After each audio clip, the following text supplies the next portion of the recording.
La reproducción de los peces y los anfibios está estrictamente relacionada con el medio acuático. Los peces viven siempre en el agua, mientras que los anfibios nacen en el agua y vuelven a ella para reproducirse. La mayoría de los peces se caracteriza por su fecundación externa y reproducción ovípara.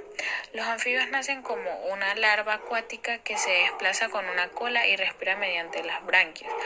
Cuando esta larva, llamada renacuajo, ha crecido lo suficiente, sufre un proceso de metamorfosis y desarrolla sus patas y sus pulmones, y pierden en ese momento su cola y sus branquias.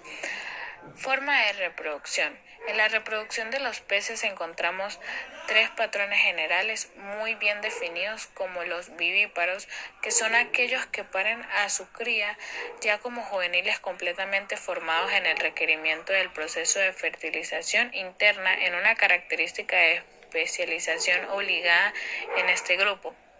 Entre todos los peces que actualmente existen, hay 40 familias y unas 420 especies de las más buscadas, o peces cartilaginosos, que son la mayoría que poseen esta estrategia vivípara para la reproducción, por ejemplo como los tiburones y las rayas.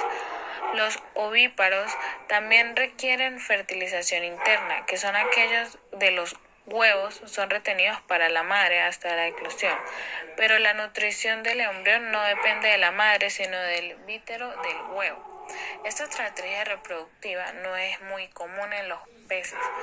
La gran mayoría de los peces marítimos son ovíparos, entonces los huevos son expulsados al medio y la fertilización es más externa, aunque en raras ocasiones pueden suceder estos eventos donde ocurre esta fertilización interna antes del desarrollo de fecundación externa. En la mayoría de la reproducción de los peces, la fecundación externa, o sea, tiene un lugar fuera del cuerpo de la hembra, y ésta deposita sus huevos en un nido y los abandona al capricho de las corrientes oceánicas.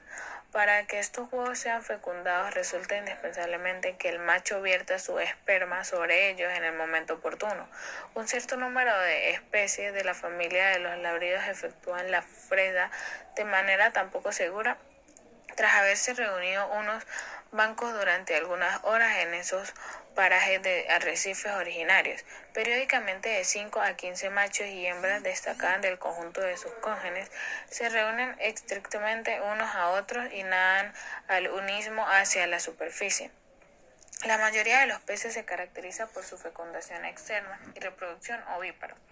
Tras la eclosión salen las crías y alevines que recuerdan más o menos a los adultos. De nuevo, los adultos no suelen prestar cuidados a sus crías. Incluso es frecuentemente que los adultos se alimentan por ejemplares juveniles de su propia especie. Los tiburones. Pese a ser peces que presentan función interna, el macho tiene dos órganos copuladores, uno a cada lado, para que pueda emplear el más propio. También tenemos los peces hermafroditas, que entre estos es el fecundar en más especies hermafroditas secuenciales. Esto significa que en un momento determinado de su vida cambian de sexo. Hay especies en las que los juveniles son machos y los adultos de mayor tamaño hembras. En otros cambios, los juveniles son hembras y al momento de aumentar su tamaño pasan a ser machos. También tenemos los padres embarazados, que en este caso serían los caballitos de mar o hipotocampos. Son sorprendentes solo por su aspecto, sino también por sus costumbres reproductoras. En primer lugar, se trata de una especie monógama, es decir, no cambian de pareja a lo largo de su vida. Pero lo más curioso es que durante el apareamiento, la hembra transfiere los huevos a una bolsa que el macho tiene en su vientre. Allí la produce fecundación el padre, los conserva en la bolsa hasta el momento de la eclosión, en la que expulsa a las crías recién nacidas en un proceso que recuerda el parto. También tenemos los trabajos de Edward Fungit y Will Rhodes y Hans Dean. Edward Fungit fue un filósofo alemán que alcanzó reputación en el campo de la filosofía por sus estudios sobre las funciones sensoriales de la médula espinal, el movimiento peristático de los instantes, el cambio fisiológico que tiene lugar de nervios o músculos durante el paso de una corriente eléctrica. Su relevancia en el mundo científico ha aumentado paulativamente, y él hizo más tras inventar diversos métodos para la investigación en química fisiológica y analítica. genética, en estos mismos años descubrió que los posteriormente fueron llamados tubos fungi, masas cíclicas de óvulos no maduros en el tejido intestinal del ovario.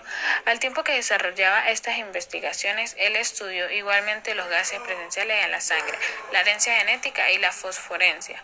Él también trabajó con Carl Lund a principios del 1870 en torno al intercambio del oxígeno y dióxido del carbono de la respiración. Él también demostró que la oxidación suele ser en los tejidos periféricos y no en la sangre, y que la sangre solo le corresponde a transportar los gases respiratorios. En embriología fisiológica destacaban sus trabajos en los 80 en torno a la determinación del sexo en las ranas y más adelante sus experimentos sobre los efectos de la gravedad en el plano del clivaje.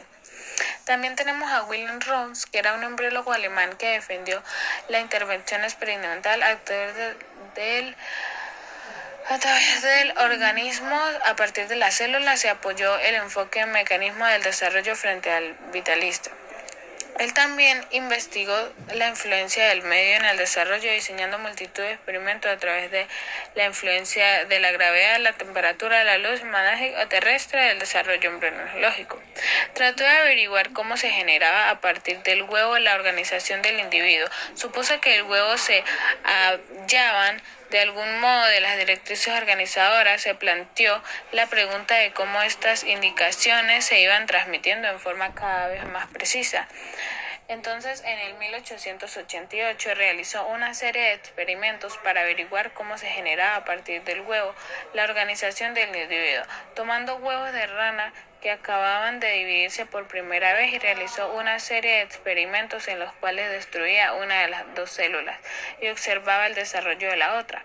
Encontró que siempre obtenía solo medio embrión, unas veces la mitad delantera, otra la posterior o una de las dos mitades de longitudes. También tenemos a Heinrich, que fue un filósofo y biólogo alemán, que fue principal filósofo de neovitalismo en Alemania.